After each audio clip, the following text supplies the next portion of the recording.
ਅਗਲੀ ਖਬਰ ਦੇ ਵੱਲ ਵਧੀਏ ਸ਼ਰਮਾ ਜੀ ਤੇ ਆਪਾਂ ਗੱਲ ਕਰੀਏ ਨਗਰ ਕੌਂਸਲ ਚੋਣਾਂ ਦੀ। ਨਗਰ ਕੌਂਸਲ ਚੋਣਾਂ ਦਾ ਕਹਿੰਦੇ ਬਿਗਲ ਵੱਜ ਗਿਆ ਪੰਜਾਬ ਦੇ ਵਿੱਚ। ਹਾਂ, ਬਿਲਕੁਲ ਪ੍ਰਵੀਨ ਜੀ, ਇਹਦੇ ਵਿੱਚ ਕੋਈ ਸ਼ੱਕ ਨੀਗਾ ਕਿ ਲੰਮੇ ਸਮੇਂ ਤੋਂ ਇੰਤਜ਼ਾਰ ਸੀ ਕਿ ਕੀ ਇਹ ਚੋਣਾਂ, ਕਿਉਂਕਿ ਕੁਝ ਜ਼ਿਲ੍ਹਿਆਂ ਦੇ ਵਿੱਚੋਂ ਅਜੇ ਤੱਕ ਵੋਟਾਂ ਹੀ ਨਹੀਂ ਪੂਰੀਆਂ ਬਣ ਪਾ ਰਹੀਆਂ ਸੀ। ਸਰਕਾਰ ਕਾਫ਼ੀ ਸਮਾਂ ਪਹਿਲਾਂ ਚਾਹੁੰਦੀ ਸੀ, ਖ਼ਾਸ ਕਰਕੇ ਸਰਕਾਰ ਦੀ ਇੱਛਾ ਸੀ, ਹੂੰ, ਜਿੱਦਾਂ ਹੀ ਜਲੰਧਰ ਜ਼ਿਮਨੀ ਚੋਣ ਜਿੱਤੀ ਸੀ, ਹੂੰ, ਸਰਕਾਰ ਉਸ ਚੋਣਾਂ ਤੋਂ ਬਾਅਦ ਤੁਰੰਤ ਚਾਹੁੰਦੀ ਸੀ। ਹੁਣ ਹੂੰ, ਕੀ ਅਫ਼ਸਰਸ਼ਾਹੀ ਆਪਣੇ ਵਤੀਰੇ ਕਰਕੇ ਚੋਣਾਂ ਲਟਕਾ ਗਈ, ਜੀ, ਜਾਂ ਸਰਕਾਰ ਦੀ ਇੱਛਾ ਸ਼ਕਤੀ ਕੋਈ ਇਹੋ ਜਿਹੀ ਬਦਲ ਗਈ ਕਿ ਅੱਗੇ ਪਾ ਲਈਏ, ਹੂੰ, ਜਾਂ ਅਫ਼ਸਰਸ਼ਾਹੀ ਵੋਟਾਂ ਬਣਾਉਣ 'ਚ ਕਿਸੇ ਹੋਰ ਸ਼ਹਿਰ ਤੇ ਕੰਮ ਕਰ ਰਹੀ ਸੀ? ਹੂੰ, ਹੂੰ, ਹੂੰ, ਹੂੰ, ਕਿ ਕੀ ਪਹਿਲੂ ਨੇ, ਕਿਉਂ ਨਹੀਂ ਸਮੇਂ ਸਿਰ ਵੋਟਾਂ ਦੀ ਸੁਧਾਈ ਹੋਈ, ਵੋਟਾਂ ਦੀ ਅਪਗ੍ਰੇਡੇਸ਼ਨ ਹੋਈ, ਹੈ ਨਾ, ਨਵੀਆਂ ਵੋਟਾਂ ਜੁੜਨੀਆਂ, ਪੁਰਾਣੀਆਂ ਕੋਈ ਚੜਾਈ ਕਰਨ ਦੀ ਕੱਟਣੀਆਂ, ਜਾਂ ਕਿਸੇ ਨੇ ਬਦਲਿਆ ਵਾਰਡ ਜਾਂ ਸ਼ਹਿਰ ਛੱਡਿਆ, ਉਹ ਸਰ।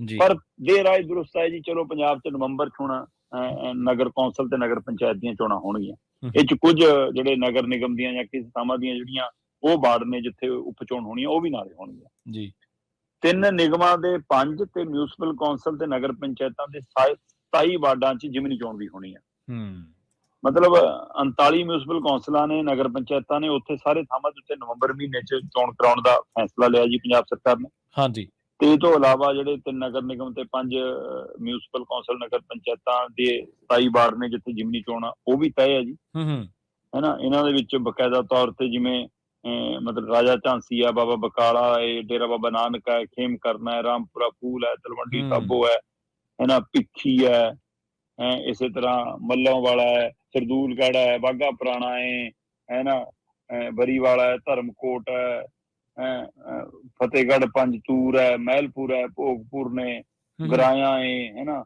ਬੇਗੋਵਾਲ ਹੈ, ਭਲੱਥ ਹੈ, ਨਡਾਲਾ ਬਲਾਚੌਰ ਹੈ, ਅਮਲੋਹ ਹੈ, ਸ਼ਾਹਕੋਟ ਹੈ, ਜੀ, ਸਨੌਰ, ਘੱਗਾ, ਘਨੌਰ, ਦੇਵੀਗੜ੍ਹ, ਹੰਡਿਆਇਆ, ਸੰਗਰੂਰ, ਹੈ ਨਾ, ਹੂੰ, ਮਲੌਦ, ਮਾਛੀਵਾੜਾ, ਸਾਹਨੇਵਾਲ, ਦਾਖਾਂ, ਮੁੱਲਾਂਪੁਰ, ਹੈ ਨਾ। ਹੂੰ, ਇਹ ਹੂੰ, ਸਾਰੇ ਮਤਲਬ ਕਿ ਇਹਨਾਂ ਸਾਰਿਆਂ ਨਗਰ ਕੌਂਸਲ, ਮਿਊਨਿਸਪਲ ਕੌਂਸਲ ਤੇ ਨਗਰ ਪੰਚਾਇਤ ਚੋਣਾਂ ਜਿਹੜੀਆਂ ਹੋਣੀਆਂ ਨੇ, ਉਹਦੀ ਸਿਫਾਰਿਸ਼ ਕਰ ਦਿੱਤੀ ਗਈ ਹੈ, ਚਿੱਠੀ ਭੇਜ ਦਿੱਤੀ ਹੈ ਵਿਭਾਗ ਨੇ। ਨਗਰ ਨਿਗਮ ਬਠਿੰਡਾ ਦੇ ਜਿਵੇਂ ਵਾਰਡ ਨੰਬਰ 48 ਦੀ ਹੈ, ਬਟਾਲੇ ਦੀ ਵਾਰਡ ਨੰਬਰ 24 ਹੈ, ਹੁਸ਼ਿਆਰਪੁਰ ਦਾ ਇੱਕ ਵਾਰਡ ਨੇ 6, 7 ਤੇ 27, ਹੂੰ, ਹੂੰ, ਇਹਨਾਂ ਥਾਵਾਂ ਦੀ ਜ਼ਿਮਨੀ ਚੋਣਾਂ ਹੋਣੀਆਂ, ਉਹਦਾ ਵੀ। ਸੋ ਜਿਹੜੀਆਂ ਜਿੰਨੀਆਂ ਜ਼ਿਮਨੀ ਚੋਣਾਂ ਰਹਿੰਦੀਆਂ ਉਹਨਾਂ ਦੇ ਲਈ ਵੀ, ਔਰ ਜਿੱਥੇ ਸਿੱਧੀਆਂ ਚੋਣਾਂ ਨੇ ਕੌਂਸਲ ਦੀਆਂ ਜਾਂ ਨਗਰ ਪੰਚਾਇਤ ਦੀਆਂ, ਉਹ ਵੀ। ਹੂੰ, ਹੂੰ, ਉਹ ਤੋਂ ਬਾਅਦ ਫਿਰ ਪੰਜਾਬ ਦੇ ਪਿੰਡਾਂ ਦੀਆਂ 12,000 13,000 ਜਿੰਨੇ ਪਿੰਡ ਨੇ, ਉਹਨਾਂ ਦੀ ਪੰਚਾਇਤਾਂ ਦੀ ਚੋਣਾਂ ਉਹ ਵੀ ਫਿਰ ਆਉਣ ਵਾਲੇ ਸਮੇਂ ਦੇ ਵਿੱਚ ਸਾਹਮਣੇ ਆਉਣ ਵਾਲੀਆਂ ਨੇ। ਸੋ ਉਹਦੇ ਉੱਤੇ ਵੀ ਦੇਖਣ ਵਾਲੀ ਗੱਲ ਹੋ ਕਿ ਕੀ ਸਰਕਾਰ ਉਸ ਨੂੰ ਤੁਰੰਤ ਕਰਾਉਂਦੀ ਹੈ ਜਾਂ ਜੀ, ਉਹਨੂੰ 2024 ਤੋਂ ਬਾਅਦ ਕਰਾਉਂਦੀ ਹੈ, ਕਿਉਂਕਿ ਇਹਨਾਂ ਨੂੰ ਇਹ ਵੀ ਲੱਗੂਗਾ ਕਿ 2024 ਦੇ ਵਿੱਚ ਐਮਪੀ ਦੀਆਂ ਚੋਣਾਂ ਨੇ, ਹੂੰ, ਇੱਕ ਪਿੰਡ ਦੇ ਵਿੱਚ ਆਮ ਆਦਮੀ ਪਾਰਟੀ ਦੇ 3 ਤੋਂ 5 ਉਮੀਦਵਾਰ ਦਾਅਵੇਦਾਰ ਨੇ ਜੀ ਸਰਪੰਚ ਦੇ, ਜੀ, ਜੀ, ਤੇ ਜੇ ਪਹਿਲਾਂ ਚੋਣਾਂ ਹੋ ਗਈਆਂ ਤਾਂ 4 ਤਾਂ ਨਾਰਾਜ਼ ਪੱਕੇ ਹੋਣਗੇ ਨਾ। ਹੂੰ, ਤੋ ਇਸ ਲਈ ਪੰਜਾਂ ਨੂੰ ਮਤਲਬ ਕਿ ਮਿੱਠੀ ਗੋਲੀ ਦੇ ਕੇ ਰੱਖਣਗੇ, ਹੈ ਨਾ। ਜੀ, ਪੰਜਾਂ ਨੂੰ, ਤਿੰਨਾਂ ਨੂੰ, ਦੋਵਾਂ ਨੂੰ, ਜਿੰਨੇ ਵੀ ਹੋਣਗੇ ਥਾਪੜਾ ਦੇ ਕੇ ਰੱਖਣਗੇ, ਬਸ ਇਹਨੂੰ ਲੜਾਓ। ਸੋ ਇਹ ਉਮੀਦ ਕੀਤੀ ਜਾ ਰਹੀ ਹੈ ਕਿ ਪੰਚਾਇਤੀ ਚੋਣਾਂ ਸ਼ਾਇਦ ਲਟਕ ਕੇ ਹੋ ਜਾਣ। ਪੰਚਾਇਤੀ ਚੋਣਾਂ ਸ਼ਾਇਦ 2024 ਤੋਂ 24 ਦੀਆਂ ਲੋਕ ਸਭਾ ਚੋਣਾਂ ਤੋਂ ਬਾਅਦ ਹੋਣ, ਤਾਂ ਕਿ ਹੂੰ, ਸਾਰਿਆਂ ਨੂੰ ਮਤਲਬ ਕਿ ਰਬੜ ਦੇ ਮੁੰਡੇ ਦਿੱਤੇ ਜਾ ਸਕਣ ਕਿ ਕੋਈ ਨਾ, ਤੈਨੂੰ ਵੀ ਸਰਪੰਚ, ਤੈਨੂੰ ਵੀ ਸਰਪੰਚ। ਸੋ ਇਹ ਦੇਖਣ ਵਾਲੀ ਗੱਲ ਹੋਊਗੀ। ਇਸ ਲਈ ਇਸ ਦੇ ਉੱਤੇ ਨਜ਼ਰ ਹੋਊਗੀ। ਫਿਲਹਾਲ ਇਹ ਚੋਣਾਂ ਦੇ ਨਾਲ ਮਤਲਬ ਕਿ ਸ਼ਹਿਰਾਂ ਦੇ ਵਿੱਚ ਨਵੀਆਂ ਟੀਮਾਂ ਸਾਹਮਣੇ ਆਉਣ ਦੀ ਉਮੀਦ ਹੈਗੀ ਹੈ ਜੀ। ਹੂੰ, ਜੀ, ਜੀ।